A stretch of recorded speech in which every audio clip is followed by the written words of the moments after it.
So here comes that Cessna. He's crossing over 24191. Low and straight at my head pretty much.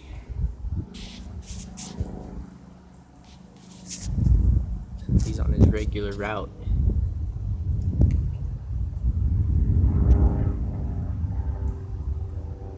So he's waving.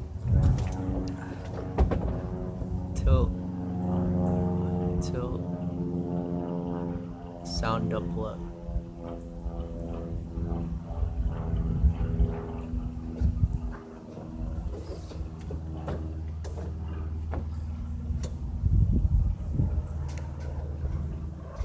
So there he goes over the fireman's house.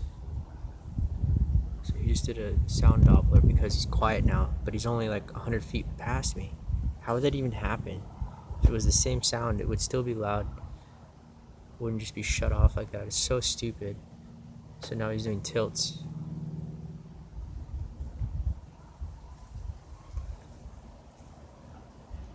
Little left, right. So he's waving at me now.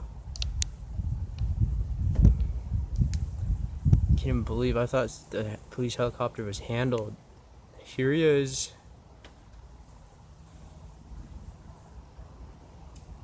The fact that people are even listening to the stories, they're like, oh, that's your regular routine route, is it? Oh, and you were just doing, there's a 50, 100, thousands of videos.